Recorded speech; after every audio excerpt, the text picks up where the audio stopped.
Ito'y makikita sa Matthew chapter 9, 35 to 38. Malaking kinalaman. Itong mga talatang ito, malaking kinalaman sa aking pagkatawag bilang isang pastor. Dahil ako'y nagsasearch after my TUP. Sabi, nasa hanggang na ito, magiging engineer ako, electrical engineer. Pero ang lakas ng tawag sa akin na ito. And every Tuesday and Friday, nagpa-fasting ako and searching the Lord. Lord, ano ba talaga ang calling mo sa akin? And every time nag-devotion ako, yung mga ganitong talata yung nababasa ko. At doon ko napagtanto na naitawag ang Panginoon sa akin para sa paglilingkod. Pero, isa sa pinaka-tema ng talatang ito, God's compassion. So let's talk about that. Okay? To become compassionate to the needy and helpless is common to everyone or to anyone. Tama po ba? Yung makita kang palaboy-laboy, may makita kang homeless, may makita kang naghihirap, naawa ka no? Ayan, common yan, tama? Common.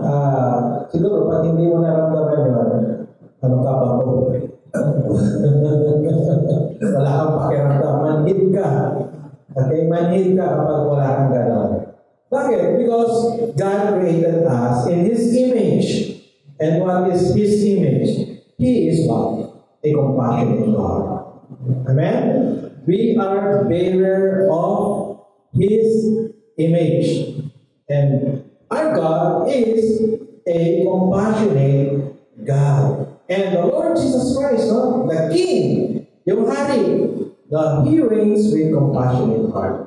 Sa malakas na amen. Amen. Siya'y naghari na mayroong habag sa kanyang puso at sa kanyang pagtatayo, pag-establish na kanyang kaharian. Ito'y kaharian na puno ng pag-ibig at awa. Puno ng pag-ibig at habag. Sa malakas na amen po. Amen. Alam niyo kung bakit? Kasi kasama nga tayo sa kanyang nasabog.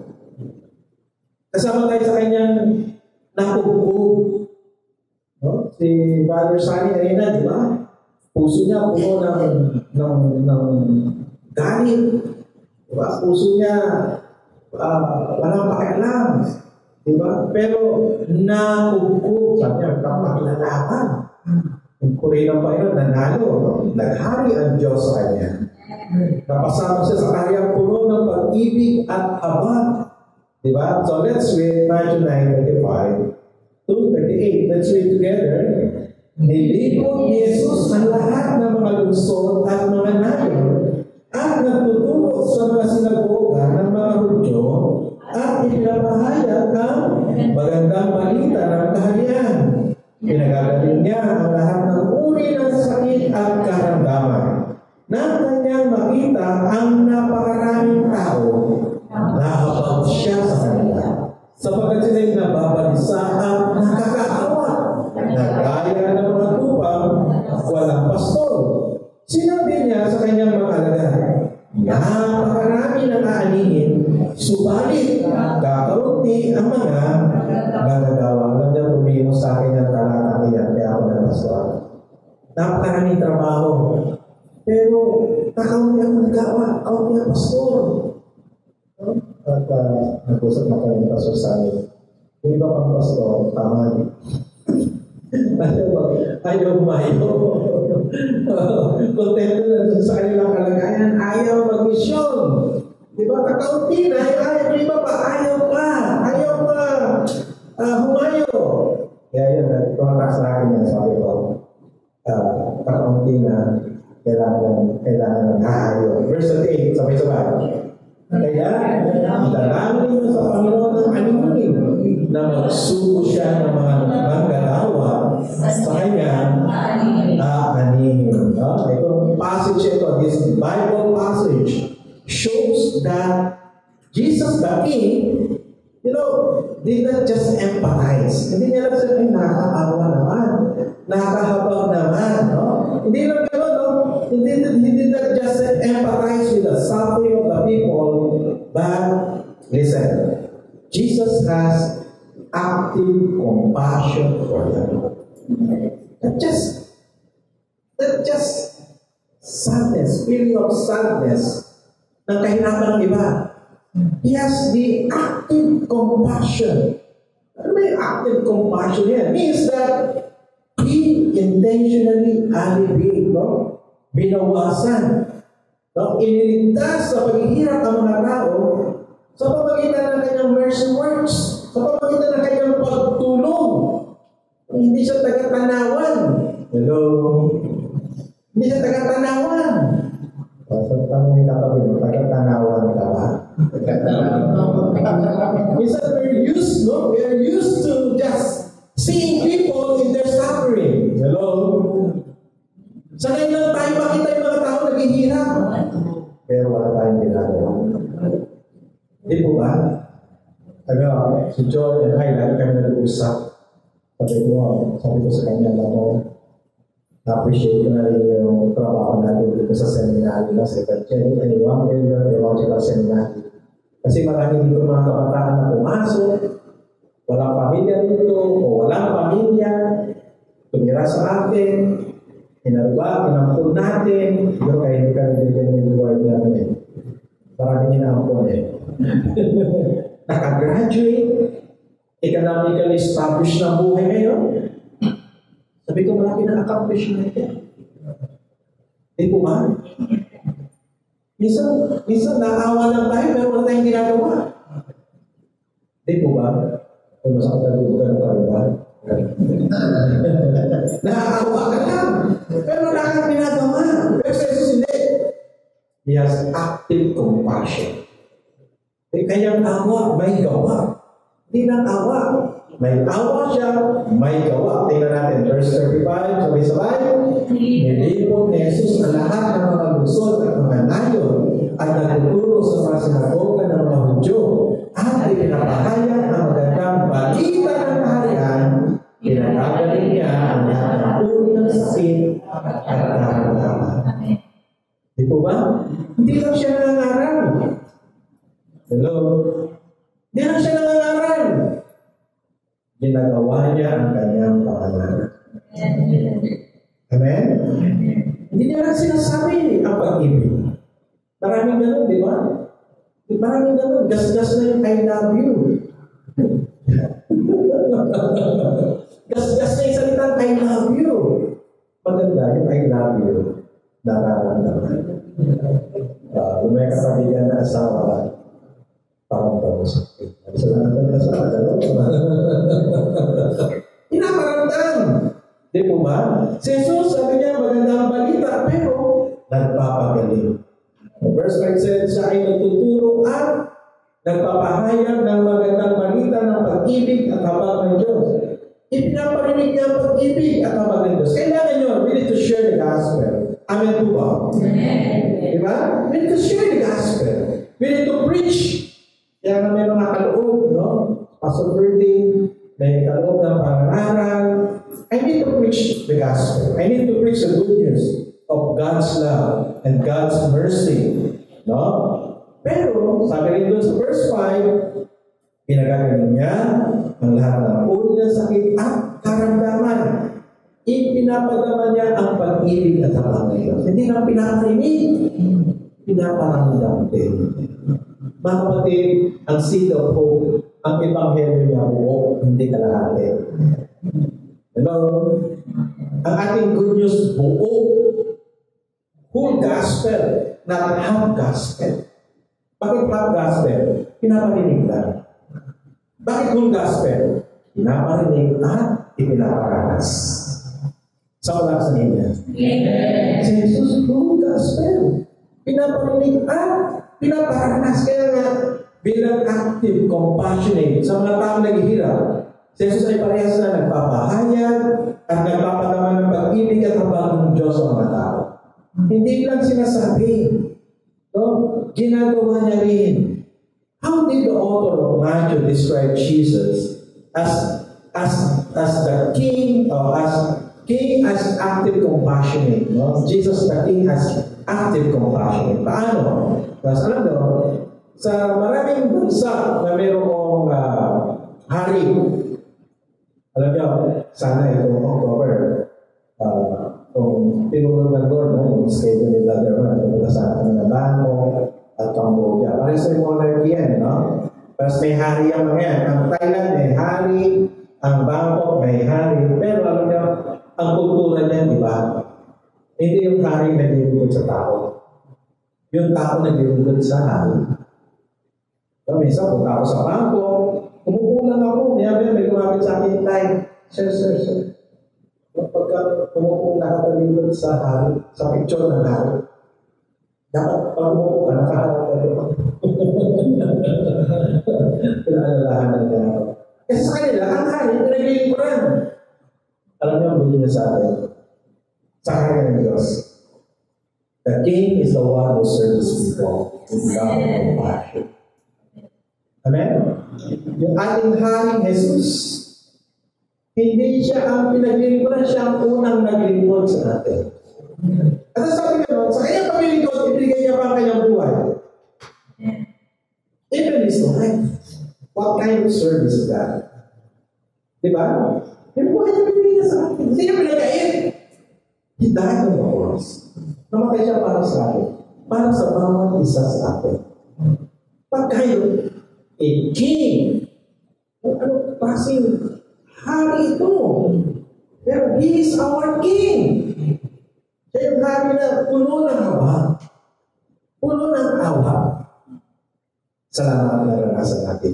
Amen. Salamat kasama tayo sa sinakop niya. Kasi ang mga hari noon kilala sa pagiging mabangis. Tawa si Cesar. Si Cesar. Papatayin niya lahat ng diba? Kublai Khan. Genghis Khan. Papatayin niya lahat ng Mao Zedong. Mga naghari. Hitler. Para lumawa ang kanyang kahayaan, papatayin niya lahat ng harap. But our King is different. Mamahalin niya para pasakot. At minahalaga ng ating hari. Sabi mo sa kanya, sino hari mo? Jesus as good shepherd, yun ang sabi gano'n. This king is a good shepherd. Like the kingdom of God, the king Jesus serves compassionately as a good shepherd his people. Diba sabi pa nga sa isang parable, meron siyang isang daang tupa, isa lang nawala. Pag ikaw negosyante, if you are a businessman, pag may nawalang isa, diba, siya pa mamamanak. Pero ako mapapagod sa isa. Hello? Hindi ako mapapagod sa isa. Meron naman ako siyang. But he's so compassionate. He's so loving. Iniwan siyang natin siya. Hinanap ang isa. Buti na lang hinanap ako. Hinanap ka ng Panginoon. Amen? He's our good shepherd. Verse 36 sabay-sabay. Nang kanya makita ang napakaraming tao na hawag siya sa kanila sapagkat sila'y nababansa at nakakaawa na gaya ng mga tupang walang pasto. Tunay nga po, kapag wala kang pastor sa iyong buhay, walang direction. Kung wala kang pastor, wala si Jesus sa iyong buhay, wala kang siguruhan. There's no security. There's no assurance. But because we have a king, we have a shepherd in our lives. Diba? Di po ba? Yung mga kwento dito, no? Yung kwento ng buhay ko, buhay ni Pastor Sunny, dahil sa buhay na walang pag-asa, walang direksyon. Diba?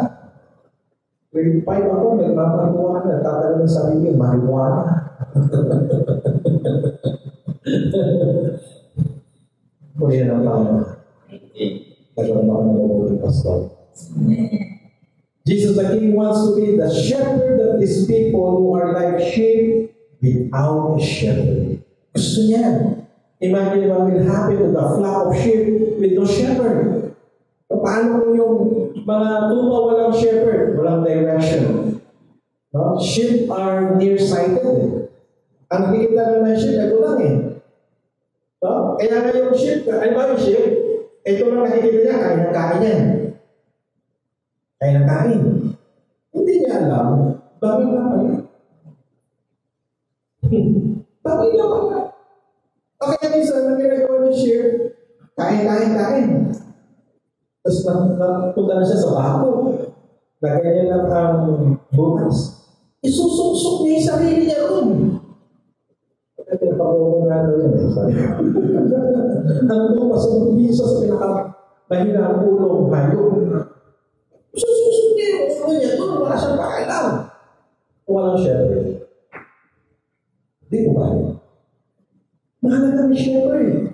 No protection. Sheep are defenseless.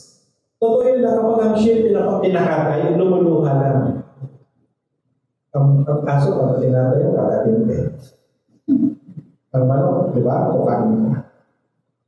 Pero ang sheep, wala, luluha lang. Defenseless. Kailangan niya ng protection. Purihin ng Panginoon. We have direction and get protection from our good shepherd. Sa kamasang amen. Kaya, Brother Mark, para we'll go to Canada. Kahit malayo kayo sa amin, kaya nyo, our good shepherd is Emmanuel. Emmanuel means God is with us. Amen? Ito po kaya ang ating good shepherd. He will direct you. He will protect you. In Jesus' name. Amen? Hindi na makakasaluhan nyo doon ay mababait. Di ba doon, mga salbahe? Di ba? May makakasaluhan kayo mga bully. Maraming bully doon. Maraming bully doon. Pero tandaan mo lagi, may protection from your good shepherd. Amen? So, Salamat meron tayong good shepherd. The good news is the sheep under the shepherding of Jesus are safe and secure. Purihin na ang Panginoon. Pero, He's not only a good shepherd. Jesus is the king. Our king is a diligent farmer. Bakit diligent farmer? Alam nyo, ito sa passage shows that the harvest is not a problem because it is plentiful and ready. Na biglang nag-shift, no? Biglang nag-shift yung trabaho ng Diyos, no? Unang sinabi, is a good shepherd, no? Ano siya, shepherd? Pagdating sa pangalawang verse, nag-shift na naman. No? Tungkol naman to sa farming. At binanggit yung maraming ani. Kaya hindi problema ang ani because the harvest is plentiful and ready. Lalo na sa Canada. Especially in Canada. Secondary and spiritual life. Yun ang mindset doon. Pag isa lang trabaho mo doon, tamad ka.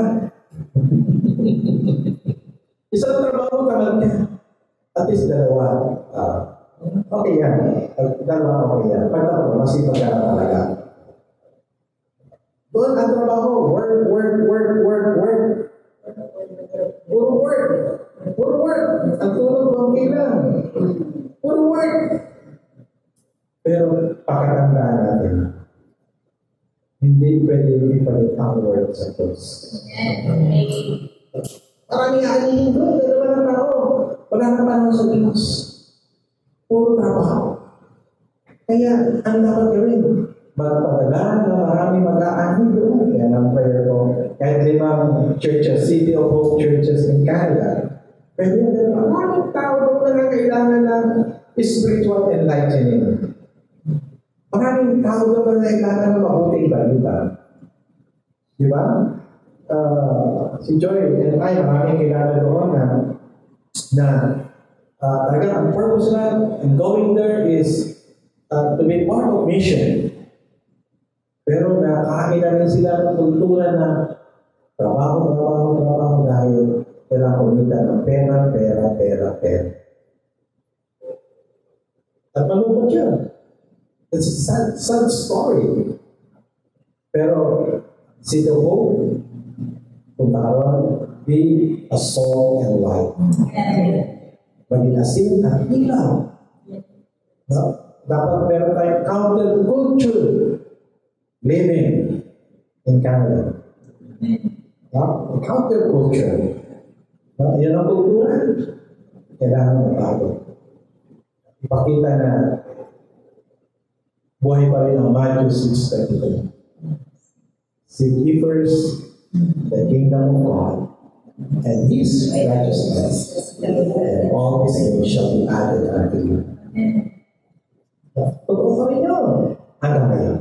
Kahit saan. Kasi sabi nga, yung taong mahabol sa pagpapala, tinatakbuhan ng pagpapala.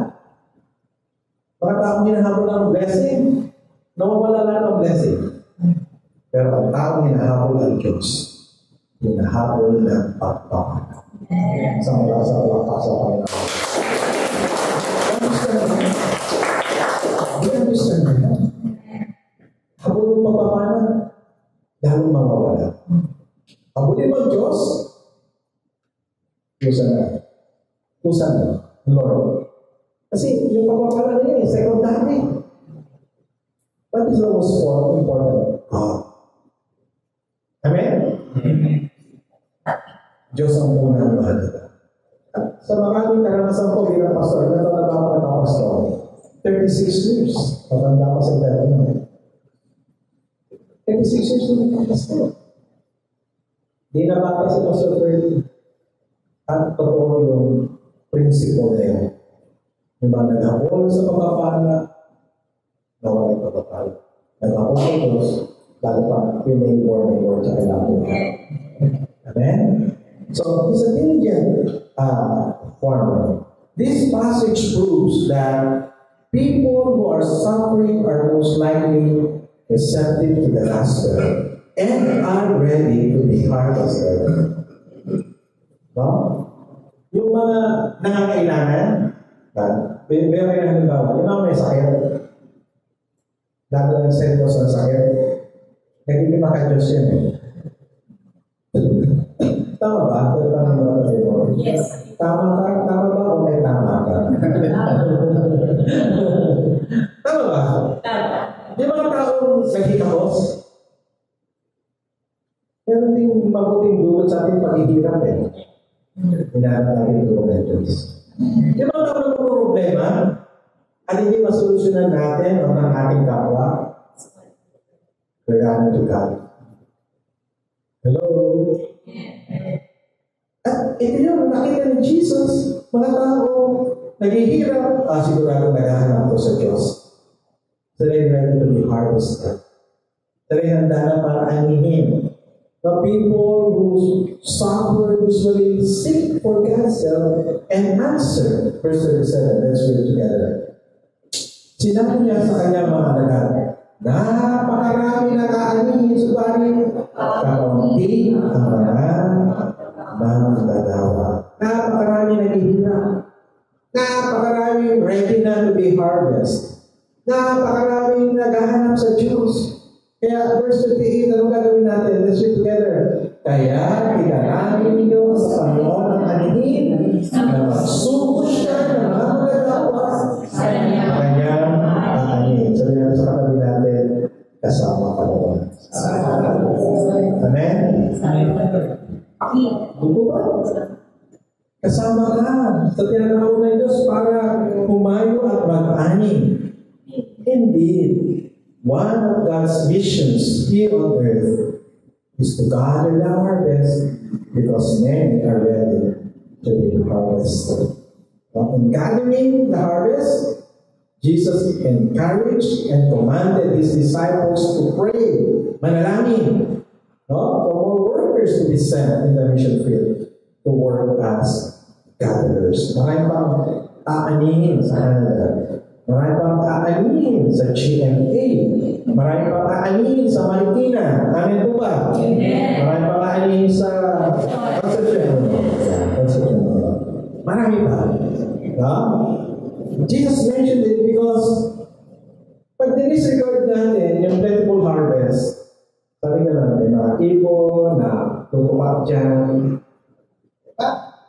Eh, iba napupunta sa dating daan, napupunta sa Diyos. Kasi tama yung mga Kristiyano. Yung mga handa ng kanin. They're searching for God. At kailangan na ng mga ano. Just like Jesus. Katulad ni Jesus. Jesus wanted His disciples, tayo, to take every opportunity to share the love and compassion of God to the needy and lost. Ako, prayer ko. Pag-pray natin sa Mother Heart, na lahat ng papasok sa Ohana Bell, Toronto, maranasan ang pag-ibig ng Diyos. Pagpasok ng guest, wow, iba ang virus dito. Parang kami nasa tabi na ako. I feel the presence of God here. Diba? Naranasan ang presensya ng Diyos. Papasok, maraming kabilangan, dadabas, magaan. Nakatanggap na rest of the Lord. Amen? Panalangin natin. Now we, the disciples of Jesus, are His mouth, tayo mga bibig, ng Diyos, to share the gospel. And His hands, to show His love and compassion. Amen?